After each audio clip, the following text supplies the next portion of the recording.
তো দেখুন, বলি হচ্ছেটা কি? একটা ভুলকে বারবার কেন করছে পুলিশ প্রশাসন? এটার কিন্তু উত্তর পাওয়া যাচ্ছে না। হ্যাঁ বন্ধুরা, আমি গতকালকের কথা বলছি, যেখানে হিন্দুদের একটা মিছিল ছিল, যেটা আমাদের কলকাতায় বাংলাদেশের যে হাই কমিশনারের অফিস আছে সেটা ঘেরাও করে হয়েছিল, যেটা দীপু দাসের হত্যার প্রতিবাদে এই মিছিলটা হয়েছিল। তো সেই মিছিলে কিন্তু পুলিশ নির্বিচারে, কোনো রকম বিচার না করে, যেভাবে লাঠিচার্জ চালিয়েছে, আপনারা বিভিন্ন সোশ্যাল মিডিয়া থেকে দেখেছেন। আমিও, আপনারা স্ক্রিনে দেখতে পাচ্ছেন সাইডে পুলিশের লাঠিচার্জের ছবিগুলো। এই যে লাঠিচার্জটা চালিয়েছে, এটা কেন? কি কারণ ছিল? লাঠিচার্জ ছাড়া কি সত্যিই প্রয়োজন ছিল? তো নমস্কার, আমি সুনীল আর আপনারা দেখছেন সুনীল ইনফরমেশন টিভি। তো আজকে আমরা এই বিষয়টা নিয়ে আলোচনা করব, যে পুলিশ বারবার একটা জিনিস করছে, সেটা হলো লাঠিচার্জ। তাহলে কি পুলিশ প্রশাসন ভিড় কন্ট্রোল করতে পারছে না? কারণ আমরা এটা নিয়ে ৩ বার দেখলাম। এর আগেও দেখেছি অরাজনৈতিক মিছিল যেটা ছিল, সেটা হলো শিক্ষকের ক্ষেত্রে। ২৬,০০০ যে শিক্ষক বাদ দেওয়া হয়েছে, সেই শিক্ষকরা একটা মিছিল করেছিল। সেই মিছিলেও কিন্তু পুলিশ নির্বিচারে লাঠিচার্জ চালিয়েছিল। আপনাদেরকে সোশ্যাল মিডিয়া আপনারা সকলেই দেখেছেন কিভাবে পুলিশে লাঠিচার্জ চালিয়েছে, কিভাবে পুলিশের মুখের ইয়া।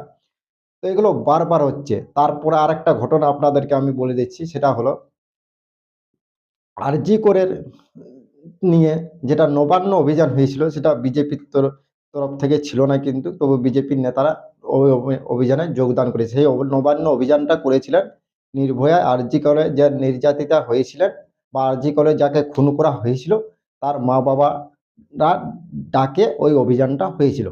তো সেই অভিযানও কিন্তু পুলিশ লাঠিচার্জ করেছিল, এবং যিনি খুন হয়েছিলেন, যে ডাক্তারিনী, তার কিন্তু মাথায় চোট লেগেছিল পুলিশের লাঠিতে। এটা আমরা দেখেছি। এরকম বারবার প্রত্যেক জায়গাতে পুলিশ কিন্তু ভিড় কন্ট্রোল করতে পারছে না, এবং লাঠিচার্জ চালাতে বাধ্য হচ্ছে, বা লাঠিচার্জ চালাচ্ছে কেন? পুলিশের কি ট্রেনিংয়ে কোনো রকম প্রবলেম হচ্ছে? হ্যাঁ, দেখুন, এই যে দীপু দাসের কেসটা, এই যে প্রতিবাদ মিছিলটা, এটা কিন্তু শুধু আমাদের ওয়েস্ট বেঙ্গলে নয়, বা কলকাতাতেই হয় না, সব জায়গায় হচ্ছে।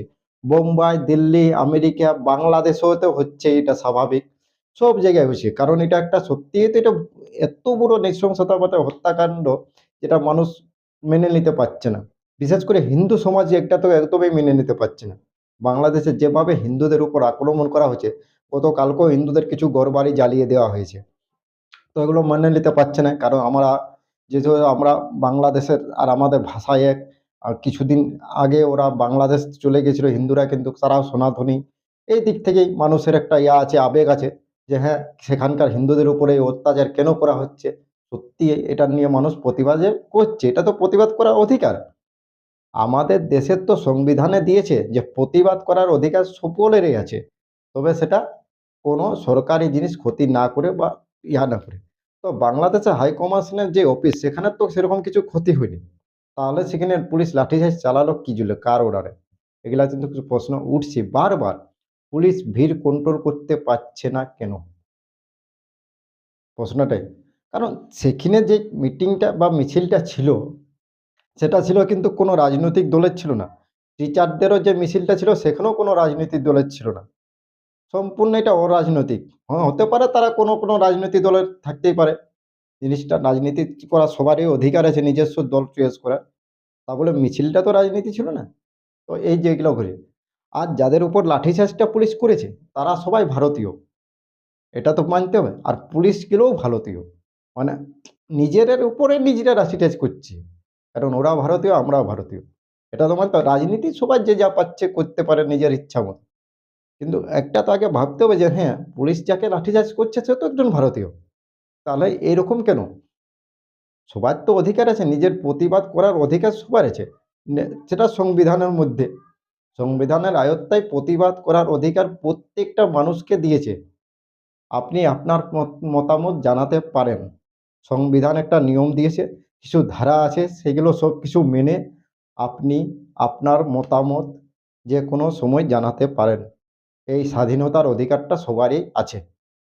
তবে বারবার শুধুমাত্র কলকাতাতেই, বা আমাদের বাংলাতেই পুলিশ লাঠিচার্জ, মানে বিভিন্ন মিছিলে লাঠিচার্জ হচ্ছে, এটা কিন্তু একটা ভাবার সময় হয়ে গেছে। কেন?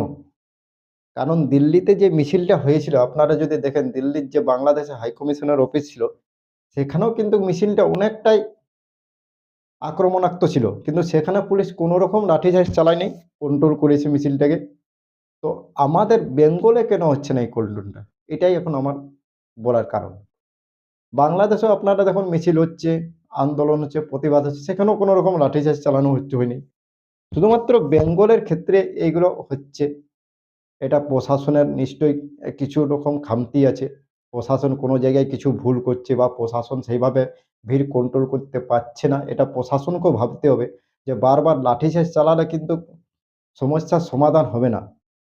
মিছিল, মিটিং এগুলো কিন্তু হবেই, স্বাভাবিক। কোনো কিছু হলে তার প্রতিবাদে মিছিল বার হবে। যেহেতু এটা বাংলাদেশ, এটা কোনো রাজনৈতিক সরকারের বিরুদ্ধেও প্রতিবাদটা ছিল না। কোনো সরকারের বিরুদ্ধে প্রতিবাদ ছিল না। এটা শুধুমাত্র বাংলাদেশের একটা হিন্দু ছেলেকে ওইভাবে হত্যা করা হয়েছিল একটা নৃশংস, তার প্রতিবাদে এই মিছিলটা ছিল। বিভিন্ন জায়গায় আজকেও মিছিল হয়েছে, আপনাদেরকে আমি ছবিটা দেখাচ্ছি, আজকেও মিছিল হয়েছে। তো এগুলা সম্পূর্ণ অরাজনৈতিক। হ্যাঁ, যারা মিছিল করছে তাদের মধ্যে রাজনীতিকরা থাকতে পারে, তারা কোনো রাজনৈতিক দলকে সাপোর্ট করতেই পারে, ওটা আলাদা ব্যাপার। তো মিছিলটা তো অরাজনৈতিক ছিল। তো ওইগুলো প্রশাসনকে ভাবতে হবে যে বারবার লাঠিচার্জ করে কোনো রকম সমস্যার কিন্তু সমাধান হবে না। মিটিং মিছিল হবেই। কিভাবে মিছিলকে কন্ট্রোল করতে হবে সেইটার দিকে আগে নজর দিতে হবে প্রশাসনকে। লাঠিচার্জ না চালিয়ে কিভাবে কন্ট্রোল করতে হবে। কারণ লাঠিচার্জ যার উপর চালাচ্ছে সেও একজন ভারতীয়, আর যিনি চালাচ্ছেন তিনিও একজন ভারতীয়। এইটা আগে ভাবতে হবে। রাজনীতির সম্পর্কটা পরে ভাবা হবে। রাজনীতি ভাবলে অতি হবে।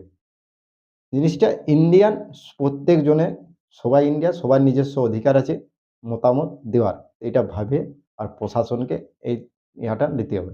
তো ধন্যবাদ, নমস্কার। Thank you. ভালো থাকবেন, সুস্থ থাকবেন।